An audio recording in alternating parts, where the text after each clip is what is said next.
नमस्कार। एनटीभी कोहलपुर समाचारमा स्वागत छ। म दुर्गा भट्ट। सुरुमा प्रमुख समाचार।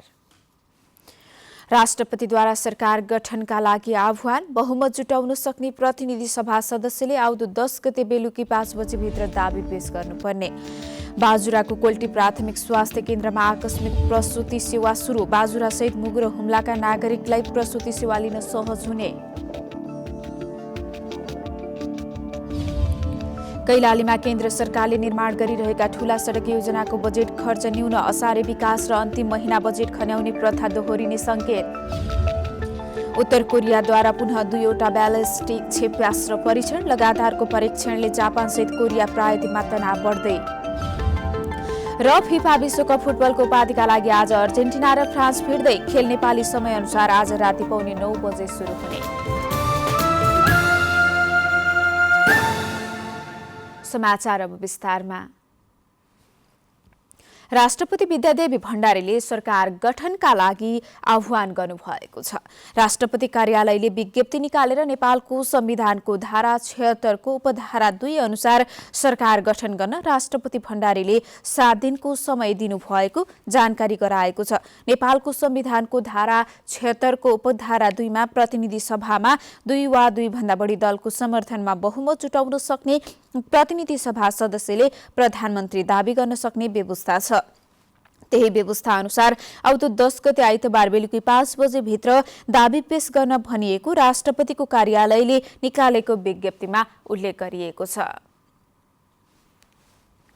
बाजुराको कोल्टी प्राथमिक स्वास्थ्य केन्द्रमा 4 वर्षपछि आकस्मिक प्रसुति सेवा सुरु भएको छ। स्वास्थ्य केन्द्रमा 3 दिन पहिला मात्र स्त्री रोग विशेषज्ञ डाक्टर सोनाम गुरुङ र नर्स भगवती रावलको व्यवस्थापनपछि 4 वर्षपछि आकस्मिक प्रसुति सेवा सञ्चालनमा आएको नगर प्रमुख जनक कुमार बोहराले बताउनुभयो। परिवार स्वास्थ्य महाशाखाबाट सेवा सञ्चालनका लागि 4 वर्ष अघिदेखि बजेट विनियोजन गरेको भए पनि सेवा सञ्चालन हुन सकेको थिएन।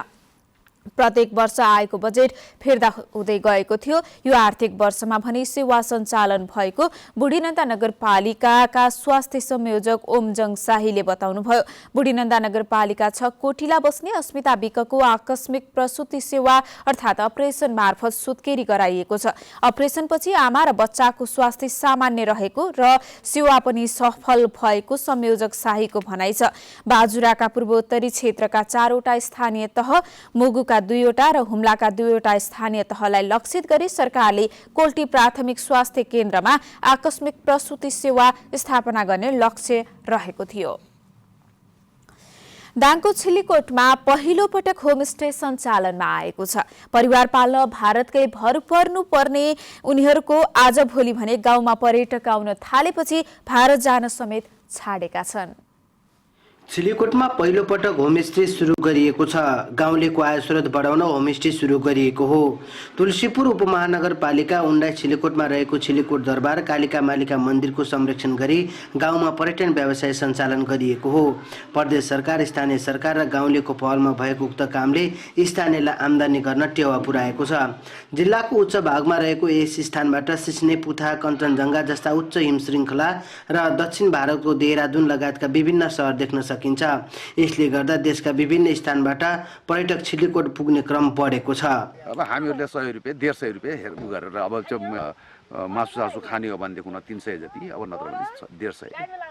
गाउँमा पुग्ने पर्यटकलाई स्थानीयले साग, सिस्नो, कोदोको रोटी, ढिँडो, लोकल कुखुरा, दुध, दही, घिउ लगायतका स्थानीय परिकार खुवाउने गर्दछन्। गाउँलेले खाना खुवाए बापत प्रति व्यक्ति 300 रुपैयाँ लिने गर्दछन्। खाना मात्र होइन, गाउँमा उत्पादन हुने टिमुर, अदुवा, मालगेडी लगायतका विभिन्न जडीबुटी पोको पारी कोसेली स्वरूप दिने चलन छ।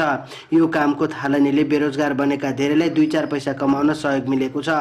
यो ठाउँको पर्यटन विकासको कामलाई सहयोग गर्न सङ्घ र प्रदेश सरकारले झन्डै 2 करोड सहयोग गरेको लुम्बिनी प्रदेशका आर्थिक मामिला तथा सहकारी मन्त्री कृष्णध्वज खड्का बताउनुहुन्छ। हाम्रा जति पनि कोर्टहरू मौलाहरू छन् यिनीहरूलाई एउटा सर्किट बनाएर नै विकास गर्ने प्रयत्न गरिरहेका छ र हरेक जिल्लामा रहेका पुराना यी ऐतिहासिक कोर्ट, मठ, मन्दिरहरूको संरक्षण गर्ने, त्यसको पुरातात्विक उत्खनन गर्ने र त्यसलाई एउटा पर्यटकीय गन्तव्य स्थलको रूपमा सबै कोटहरूलाई विकास गर्ने प्रयत्न गरिरहेको छ। परिवार पाल्न आफै भारत छिर्ने गाउँलेहरू आजभोलि पर्यटकलाई गाउँसम्म तान्न सफल देखिन्छन्।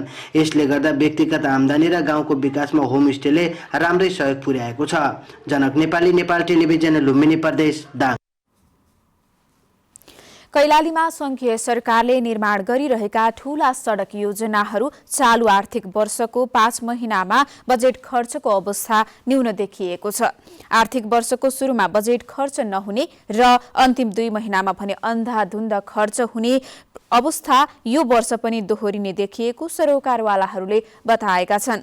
संघीय सरकार मार्फतको मोहना पुल अतरिया सडक योजना कार्यालयको विकास बजेट 20 करोड छ, तर यो आर्थिक वर्षको 5 महिनाको अवधिमा योजना कार्यालयको 9,21,109 रुपियाँ मात्र खर्च भएको छ। जिल्लामा संघीय सरकारबाट सञ्चालनमा रहेका सडक योजनाहरूमा सबैभन्दा कम विकास बजेट खर्च मोहना पुल अतरिया 6 लेन सडकको देखिएको कोष तथा लेखा नियन्त्रक कार्यालय कैलालीका कोष नियन्त्रक नयनसिंह साउदले बताउनुभयो। पाल्पा जिल्लाको पूर्वी भेगमा पनि पूर्व खोला गाउँपालिकादेखि सर्वोत्तम सिमेन्ट कम्पनीले चुनढुङ्गा उत्खनन गरेर नवलपरासीमा रहेको उद्योगसम्म लैजाने क्रममा पाल्पाका स्थानीयवासीहरूले विरोध गरेका छन्। चुनढुङ्गाको ढुवानी गर्दा गाडीको कम्पन र सडकका कारण आफूहरूको घर तथा खेतबारीमा असर पुगेको उनीहरूको गुनासो छ।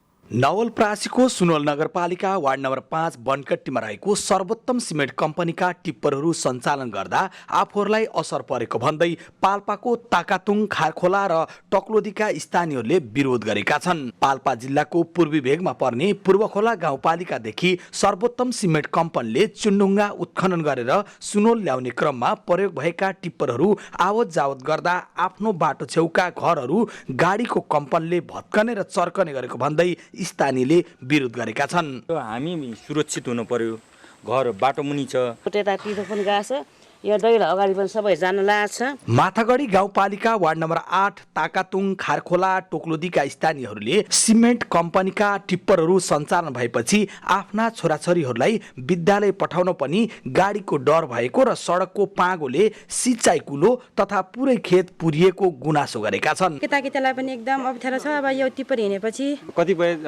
कुलाहरू धेरै जसो बिगारेको छ। यता सर्वोत्तम सिमेन्ट कम्पनीका प्रबन्धक नेत्रप्रसाद घिमिरेले भने अहिलेसम्म कुनै पनि समस्या उद्योगसँग नआएको बताउँदै उद्योगकै कारण कोही अन्यायमा परेको भए स्थानीय समाज र सम्बन्धित गाउँपालिकासँग बसेर समस्याको समाधान गर्ने, तर ताकातुङका केही सीमित व्यक्तिको फाइदाका लागि भने उद्योगले केही नगर्ने बताउनु भएको छ। हाम्रो कारणले कसैलाई विस्थापित हुने वातावरण बनाएका छैनौँ। नवलपरासीको सुनवलदेखि 46 किलोमिटर टाढा रहेको पूर्वीखोला गाउँपालिकाबाट चुनढुङ्गा उत्खनन गर्न अहिले उद्योगले यही मङ्सिर 17 गतेबाट 25 वटा 10 चक्के टिप्परहरू सञ्चालन गरेको छ। राष्ट्रिय वन क्षेत्रमा रहेको 4.9 हेक्टर क्षेत्रफलको उक्त चुनखानी सर्वोत्तम सिमेन्ट कम्पनीले 30 वर्षका लागि उत्खननको अनुमति लिएको छ। सुरुमा 1200 टन सिमेन्ट प्रतिदिन उत्पादन गरेको उक्त उद्योगले अहिले खपतका आधारमा दैनिक 3000 टनसम्म उत्पादन गर्ने गरेको प्रबन्धक घिमिरेले बताउनु भएको छ। कुस्माकर ढकाल, लुम्बिनी प्रदेश, पश्चिम नवलपरासी। समाचारको क्रम जारी नै छ। अहिलेलाई एकैछिनको विश्राम।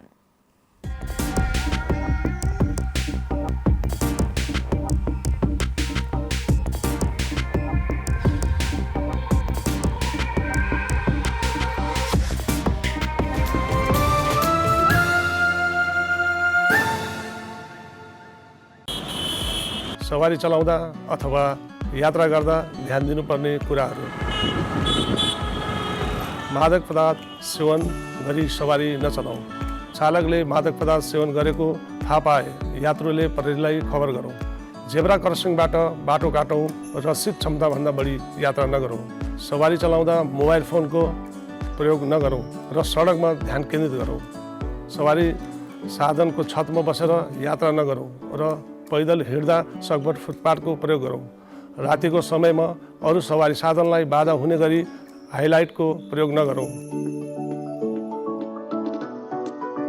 ट्राफिक नियम मिचेकोमा गर्व होइन, लाज मान्ने गरौँ। तीव्र गति जीवन क्षति। बिस्तारै गए अवश्य पुगिन्छ, छिटो गए भन्न सकिन्न। याद गर्नुहोस्, तपाईका परिवारले तपाईलाई पर्खिरहेका छन्। जनचेतनाका लागि एनटिभी कोहलपुरद्वारा जारी सन्देश। विश्रामपछि समाचारमा पुनः स्वागत छ। अब बाँकी समाचार। स्वर्गद्वारीमा पालिएका गाईलाई खुवाउने घाँसको अभाव भएको छ।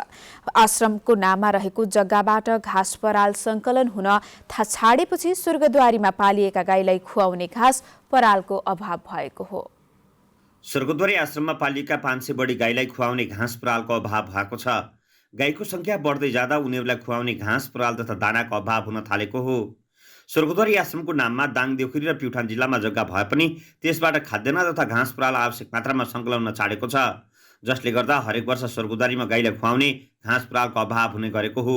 वर्ष दिनसम्म नि 500 गाईलाई जाने खुवाउन चाहिँ धेरै घाँस लागेको हुन्छ। त्यो भएनाले हामीले खरहरू किन्ने ओर्ने कतिमा नेवलगञ्ज बनकस गएर किन्छौँ, कहिले जाने कपिल बस्ती गएर ल्याउँछौँ। गाउँको भुसाहरू कपिल बस्ती 7-5 टडक ल्याइयो। यस्तै गरी जाने गाईहरूको संरक्षण गर्छ। स्वर्गद्वारीमा पालिएका गाईलाई खुवाउने घाँस परालको अभाव भएपछि दाङ, देउखुरीका केही युवाले पराल सङ्कलन गरेर आश्रममा पुर्याएका छन्। विगत 5 वर्षदेखि युवाहरूले गाईलाई खुवाउने घाँस पराल सङ्कलन गरेर निःशुल्क रूपमा पुर्याउँदै आएका हुन्। यस वर्ष 23 ट्र्याक्टर पराल स्वर्गद्वारी पुर्याइएको छ। गाई संरक्षण गर्ने उद्देश्यले पराल उपलब्ध गराइएको युवा व्यवसायी कमलजङ सिंह ठकुरीले बताउनुभयो। स्वर्गद्वारी आश्रममा करिब 500 गाईहरू यहाँ आश्रित छन् र सदाको वर्षदेखि यसपटक पनि गाईहरूको आहारको लागि अलिकति कम भएको छ, आहार छैन भन्ने हामीले खबर पाइसकेपछि अहिले हामी सबै देउखुरीका युवाहरू व्यवसायहरू मिलेर 23 ट्र्याक्टर पराल यहाँहरूको गाईहरूको संरक्षणमा उनीहरूलाई आहार होस् भन्नको निम्ति हामीले लिएर आएका छौँ। स्वर्गद्वारी आश्रम प्युठान र देउखुरी दुई ठाउँमा गाई पालिएका छन्, तर ती गाईलाई खुवाउने घाँस परालको अभाव बढ्दै गएको छ। आश्रममा पालिएका गाईको संरक्षण र उनीहरूको आहारको लागि स्थानीय सरकारले ध्यान दिनुपर्ने देखिन्छ। दशरथ घिमिरे, नेपाल टेलिभिजन, लुम्बिनी प्रदेश, दाङ। कपिलवस्तुमा वर्षेनी तोरी खेती गर्नेको संख्या वृद्धि हुँदै गएको छ। कृषिका लागि उर्वर मानिने कपिलवस्तुमा सिंचाइको पहुँच रहेको स्थानमा तोरी खेती वर्षेनी बढ्दै गएको हो। कपिलवस्तुमा 83,000 हेक्टर खेती योग्य जमिनको 20% क्षेत्रमा सिंचाई सुविधा रहे पनि तोरी खेतीमा विस्तार भइरहेको कृषि ज्ञान केन्द्र कपिलवस्तुले जनाएको छ। जिल्लाको बाणगंगा नगरपालिका, बुद्धभूमि, शिवराज, कपिलवस्तु नगरपालिका तथा विजयनगर गाउँपालिकामा प्रचुर मात्रामा तोरी खेती भएको देखिन्छ। बाणगंगा नगरपालिका वडा नम्बर 8 को भलवाड जिनुवा, वडा नम्बर 7 बनगाई तथा बुद्धभूमि नगरपालिका वडा नम्बर 1 को भेलाई, बसन्तपुर, वडा नम्बर 3 को बोक्टापुर, रनगाई लगायतका बस्तीमा प्राकृतिक रूपले सिंगारिएका देखिएका छन्। केही कृषकहरू तोरी खेतीतर्फ आकर्षण बढाउँदै गएका छन्। गत वर्ष गहुँ खेती गर्दा पशु चौपायाले क्षति पुर्याउने समस्या भएपछि पहिलो पटक तोरी खेती शुरू भएको बुद्धभूमि नगरपालिकाका कृषक भुवनेश्वर न्यौपानेले बताउनुभयो।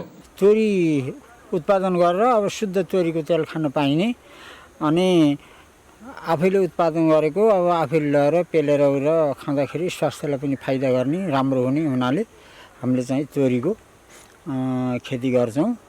जिल्लामा 2815 हेक्टर बढी क्षेत्रमा तोरी खेती गरिँदै आएको छ। पछिल्लो समय तेलको मूल्य बढेसँगै कृषकहरूको तोरी खेतीतर्फ बढ्दो आकर्षण छ। पूर्व पश्चिम राजमार्ग आसपासका क्षेत्रमा तोरी खेती गरिँदै आएको छ। मौसम अनुकूल भएमा यस वर्ष तोरीको उत्पादन बढ्ने बुद्धभूमि नगरपालिकाका कृषि अधिकृत देवीराम बेलबासेले बताउनुहुन्छ। कपिलवस्तु जिल्लामा विशेषतः यो वर्ष चाहिँ तोरीको जुन छरिसकेपछि वृद्धि विकासको अवस्था हेर्दाखेरि गत वर्षको तुलनामा यो वर्ष तोरी उत्पादन राम्रो हुने हामीले अनुमान गरिरहेका छौँ। त्यसको बिरुवाको अवस्था, त्यसको वृद्धि विकास सबै हिसाबले गर्दाखेरि यो वर्षको मौसम पनि गर्दाखेरि यो वर्ष त्यति चिसो चाहिँ अहिलेसम्म नभइसकेको अवस्थामा समग्र कपिलवस्तुमै तोरीको उत्पादन वृद्धि हुने हामीले अनुमान गरेका छौँ भने यति बेला कपिलवस्तुका किसानका बारीमा तोरी फुलेर पहेलै भएको छ। पहेलै भएर फुलिरहेको तोरीमा मौरी र भमराको भुनभुन आवाज संगीतमय भएर गुन्जिएको छ। सुन जस्तै पहेलै फुलेको तोरीले बस्ती नै चिटिक्क पारेका छन्। सायदै कुनै बस्ती नहोलान् जहाँ तोरी नफुलेको होस्। ढकमक्क फुलेको तोरीको सौन्दर्यले आँखालाई लोभ्याउँछ र मनमोहक दृश्यले रोमाञ्चित बनाउँछ। वासुदेव वर्मा, नेपाल टेलिभिजन, लुम्बिनी प्रदेश, कपिलवस्तु। सशस्त्र द्वन्द्वका क्रममा बेपत्ता पारिएका व्यक्तिको छानबिन आयोग गत असार मसान्तदेखि पदाधिकारी विहीन हुँदा काम कारबाही प्रभावित भएको छ।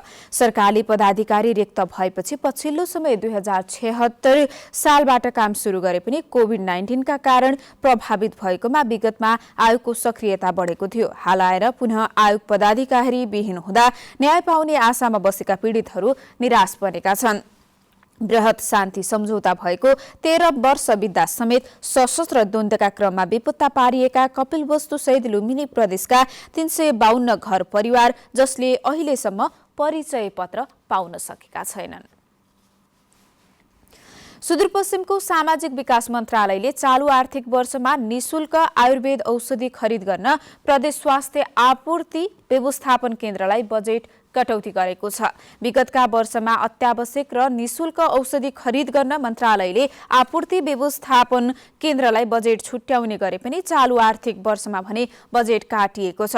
प्रदेश सरकारको सामाजिक विकास मन्त्रालयले भने यो वर्ष अत्यावश्यक र निशुल्क आयुर्वेद औषधि खरिद गर्न आपूर्ति व्यवस्थापन केन्द्रलाई दिँदै आएको बजेट पुरै कटौती गरेको छ। यस्तै आर्थिक वर्ष 2078-79 मा 80 लाख बजेट आयुर्वेदिक औषधि खरिद गर्न विनियोजन भए पनि चालू आर्थिक वर्षमा भने प्रदेश स्वास्थ्य आपूर्ति व्यवस्थापन केन्द्रलाई निशुल्क प्रदान गरिने आयुर्वेदिक औषधि खरिद गर्न बजेट दिइएको छैन। समाचारको क्रम जारी नै छ, एकैछिनको विश्राम।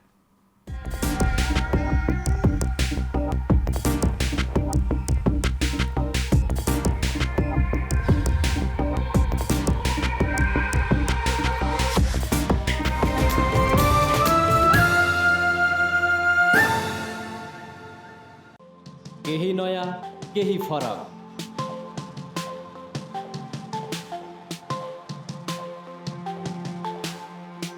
राष्ट्रिय सञ्चारको मेरुदण्ड नेपाल टेलिभिजनको प्रादेशिक च्यानल एनटिभी कोहलपुर, पश्चिम नेपालको लुम्बिनी, कर्णाली र सुदूर पश्चिमको एकमुष्ट आवाज, सत्य समाचार, तटस्थ विचार, कार्यक्रममा मौलिकता, समावेशिता र विकासमा विस्तार, डिजिटल दुनियाँमा तपाईको विचार र भावनालाई संसारसँग जोड्दै एनटिभी कोहलपुर, सूचना, शिक्षा र मनोरञ्जनको यो यात्रा हो समृद्धिको। तपाईं एनटिभी कोहलपुर हेर्दै हुनुहुन्छ। अब बाँकी समाचार। पछिल्लो 24 घण्टामा कसैमा पनि कोरोना भाइरसको संक्रमण देखिएको छैन। पीसीआर र एन्टिजेन गरिएका 100 जनाको नमूना परीक्षण गर्दा कसैमा पनि कोरोना संक्रमण पुष्टि नभएको स्वास्थ्य तथा जनसंख्या मन्त्रालयले जनाएको छ। झण्डै 3 वर्षपछि कोरोना संक्रमण पुष्टि हुनेको संख्या शून्यमा झरेको हो। हाल देशमा थप 2 जना निको भएसँगै कोरोना भाइरसका सक्रिय संक्रमितको संख्या 11 जनामा झरेको छ। अब अन्तर्राष्ट्रिय समाचार।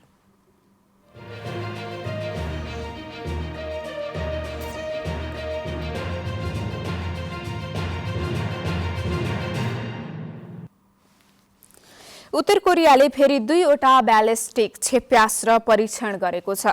नयाँ हतियार प्रणालीका लागि ठोस इन्धन प्रयोग गर्ने मोटरको सफल परीक्षण गरेको बताएको केही दिनपछि फेरि 2वटा क्षेप्यास्त्र परीक्षण गरेको दक्षिण कोरियाली सेनाले जनाएको छ। जापानको रक्षा मन्त्रालयले त्यो क्षेप्यास्त्र झण्डै 500 किलोमिटरको उचाइमा पुगेको बताएको छ। जापानका वरिष्ठ उपरक्षा मन्त्री तोशिरो इनोले लगातारको क्षेप्यास्त्र परीक्षणले जापानसहित कोरिया प्रायद्वीप र अन्तर्राष्ट्रिय समुदायको शान्ति सुरक्षालाई खतरामा पार्ने भएकोले यो अस्वीकार्य भएको बताउनु भएको छ।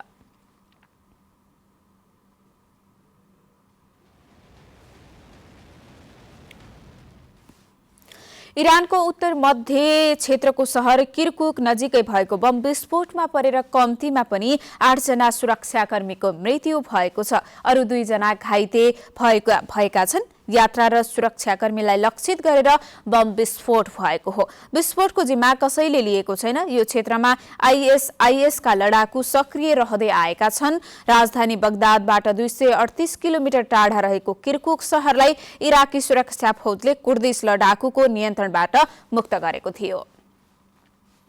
अब आर्थिक समाचार।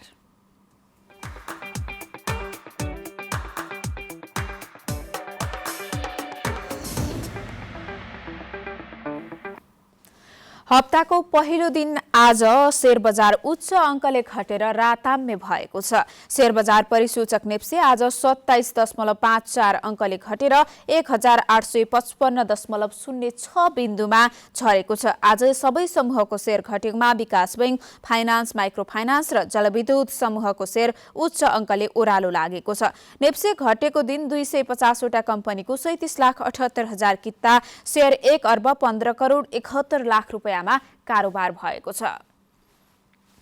अब खेलकुद समाचार।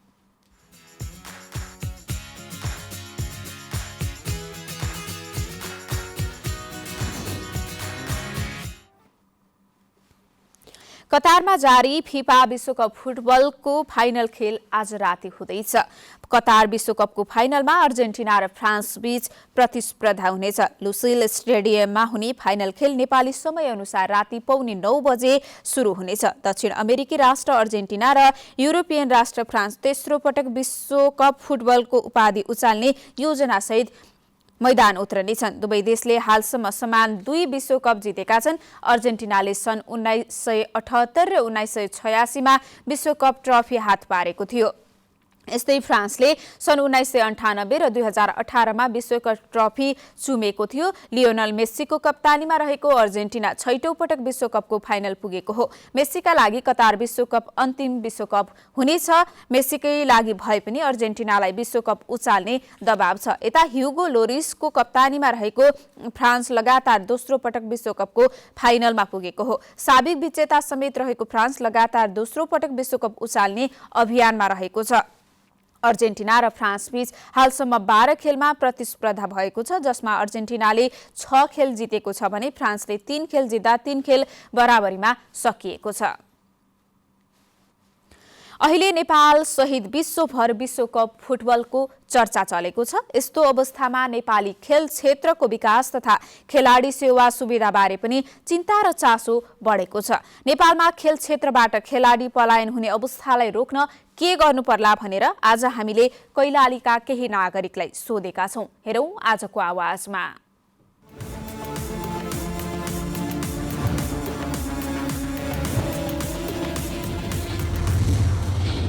अब यो खेलाडीहरूलाई रोक्न र उनीहरूलाई यही स्थानमा चाहिँ निरन्तर रूपमा खेल्न र देशको चाहिँ अब भोलिको दिनमा हाम्रा देशका खेलाडीहरू त्यो लेभलमा पुग्नका निमित्त त हामीले स्थानीय तहदेखि नै पहल गर्नुपर्छ। जस्तो स्थानीय सरकारले स्थानीय तहमा खेल्ने खेलाडीहरूलाई प्रोत्साहनको सहित उनीहरूलाई दिनुपर्ने दिनव्यापी रूपमा ढ्याडी, जस्तै जिल्ला खेलकुद विकासदेखि नभए भने प्रदेश खेलकुद विकासदेखि, होइन भने यहाँको चाहिँ अब खेल क्षेत्रको चाहिँ मन्त्रालय अन्तर्गत चाहिँ उनीहरूलाई चाहिँ सेवा सुविधा दिनु पऱ्यो। जो अब राष्ट्रिय खेल खेलेका छन्, अन्तर्राष्ट्रिय खेल खेलेका छन्, ती खेलाडीहरूले दिनव्यापी रूपमा ढ्याडी पनि पाउँदैनन्, न भत्ता पाउँछन्, न केही पाउँछन्, न महिनावारी तलब छ। यो व्यक्तिगत मात्रै गरेर पनि हुँदैन कि, यसमा चाहिँ हाम्रो प्रदेश सरकार, स्थानीय सरकार, केन्द्र सरकारले चाहिँ एउटा खेलकुद सम्बन्धी चाहिँ राम्रो नीति ल्याउनुपर्छ। यसमा चाहिँ ताकि खेलकुदमा लागेका जति पनि खेलाडीहरू साथीहरू हुनुहुन्छ नि, उनीहरूको चाहिँ त्यो खेल खेल्दै गर्दाखेरि चाहिँ जीवन चाहिँ एउटा सुरक्षित होस् कि, यस कुनै एउटा आधार होस् कि। खेलको माहौल छ, खास गरी फुटबलको माहौल छ। यो अवस्थामा पनि नेपाली खेलाडीहरू विदेश पलायन रोकिएको छैन, धमाधम विदेश गइरहेछन्। उनीहरू पेट पाल्नकै लागि, घर परिवारलाई पाल्नकै लागि विदेश जानुपर्ने अवस्था भएको छ। यसका लागि खास गरी पहिलो कुरो त नेपालमा नीतिगत रूपले नै यो खेललाई बुझ्ने किसिमको वातावरण हुनु पर्यो र पोलिसी नै त्यो किसिमको खेलकुदलाई कसरी प्रवर्धन गर्ने, अर्थात् खेलाडीहरूको पेसागत उनीहरूको पेसा पनि हो नि त त्यो खेल खेल्ने, त्यो पेसागत सुरक्षाको कुरा अनि का विषयमा नीतिगत निर्णय हुनुपर्छ। नीतिगत किसिमको त्यो किसिमको कार्यक्रम ल्याउनु पर्यो। हाम्रो सरकारले नै उहाँहरूलाई चाहिँ एउटा राम्रो प्लेटफर्म दिनु पर्यो होइन। जस्तै अब खेल्ने वातावरण, राम्रो मैदानहरू भयो होइन ठाउँ ठाउँमा, अनि युवाहरूलाई प्रोत्साहन गर्नलाई, अब खेलाडीलाई प्रोत्साहन गर्न राम्रो उहाँहरूको अब भत्ताको व्यवस्थाहरू भयो। इम्पोर्टेन्ट के छ भनेपछि स्थानीय जिल्लाको क्लबदेखि लिएर जिल्लाको चाहिँ नि फुटबल सङ्घदेखि लिएर होइन यिनीहरूले चाहिँ नि प्रायोरिटी बेसिसमा चाहिँ नि तिनीहरूलाई चाहिँ नि केयर गर्नुपर्ने चाहिँ नि इम्पोर्टेन्स देख्छु म चाहिँ होइन। अब जुन हामीहरू म भन्दा के सबैले अब त्यो थाहा पाएको कुरा हो, कसले भन्छ कसले भन्दैन भन्ने कुरा मात्रै हो होइन। तर राइटको कुरा राइट जुन चाहिँ राइट छ नि होइन, राइटको लागि चाहिँ स्ट्यान्ड लिन चाहिँ सक्नुपर्छ होइन। क्लबले चाहिँ मोस्टली क्लबले त्यसपछि आएर सङ्घ अनि त्यसपछि आएर जिल्ला अनि हुँदै केन्द्रसम्म जाने हुनाले त्यो एउटा इम्पोर्टेन्ट कुरा चाहिँ पोलिसी त हामीसँग थुप्रै किसिमका पोलिसी छन्। पोलिसी मात्र भएर भएन, पोलिसी सर्भाइभल पोलिसी हुनु पऱ्यो क्या। सर्भाइभल पोलिसी भएन एउटा राम्रो खेलाडी जस्तै यहीँ बस्नु पायो भने उसले यहीँ कमाएर देशलाई कर तिरेरै पाल्न सक्ने कन्डिसन हामीले पनि देखिरहेको जस्तै थुप्रै खेलाडी जस्तै सन्दीप लामिछाने अरू फुटबल खेलाडीले सर्भाइभ भए जस्तै यहाँ भ्याउनको लागि पोलिसी मात्र नभएर एउटा गाइडलाइन्सहरू बनाएर राम्रो पारिश्रमिक दिएर उनीहरू यतै बसाउनुपर्छ। खेलाडीहरूलाई रोक्नको लागि हाम्रो देशमा अरू देश जस्तै युवा खेलाडीहरूलाई राज्यले उचित व्यवस्थापन गर्नु पर्यो। उनीहरूलाई घाँसबासको अनि खेल्ने समग्र सामग्रीहरू राज्यले पूर्ण रूपमा दिने, उनीहरूलाई राम्रो भत्ता दिने र खेल मैदानहरू पनि राज्यले निर्माण गरिदियो भने र उनीहरूलाई के अरे स्वदेशमै बसेर स्वदेशमै खेल खेलेर उनीहरूको जीविकोपार्जन हुने बाटो चाहिँ राज्यले त्यो किसिमको नीति ल्याउनु पर्यो।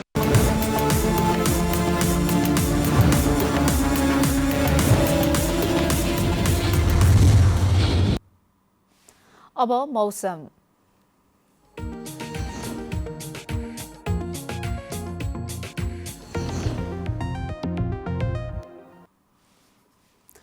आज प्रदेश नम्बर 1 बागमती प्रदेश, गण्डकी प्रदेश र लुम्बिनी प्रदेशका पहाडी भूभागमा आंशिकदेखि सामान्य बदली रही बाँकी भूभागमा मौसम सामान्यतया सफा रह्यो। आज राति पनि प्रदेश नम्बर 1 बागमती प्रदेश र गण्डकी प्रदेशका पहाडी भूभागमा आंशिकदेखि सामान्य बदली रही बाँकी भूभागमा आंशिक बदली रहने मौसम पूर्वानुमान महाशाखाले जनाएको छ। अब मौसम सम्बन्धी थप विवरण।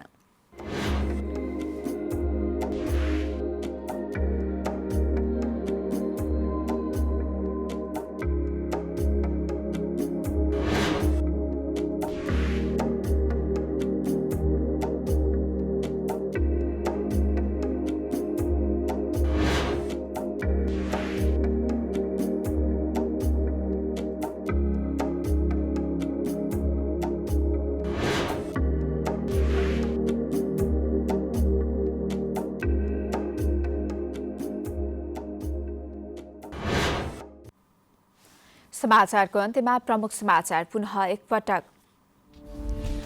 राष्ट्रपतिद्वारा सरकार गठनका लागि आह्वान, बहुमत जुटाउन सक्ने प्रतिनिधि सभा सदस्यले आउँदो 10 गते बेलुकी 5 बजेभित्र दाबी पेश गर्नुपर्ने। बाजुराको कोल्टी प्राथमिक स्वास्थ्य केन्द्रमा आकस्मिक प्रसुति सेवा सुरु, बाजुरासहित मुगु र हुम्लाका नागरिकलाई प्रसुति सेवा लिन सहज हुने। कैलालीमा केन्द्र सरकारले निर्माण गरिरहेका ठूला सडक योजनाको बजेट खर्च न्यून, असारे विकास र अन्तिम महिना बजेट खन्याउने प्रथा दोहोरिने चिन्ता। उत्तर कोरियाद्वारा पुनः 2वटा ब्यालिस्टिक क्षेपणास्त्र परीक्षण, लगातारको परीक्षणले जापानसहित कोरिया प्रायद्वीपमा तनाव बढ्दै र फिफा विश्वकप फुटबलको उपाधिका लागि आज अर्जेन्टिना र फ्रान्स भिड्दै। खेल नेपाली समयअनुसार आज राति 9:15 बजे सुरु हुने। हवस् त अहिलेलाई समाचारको सिलसिला यति नै। बिदा दिनुहोस्। नमस्कार।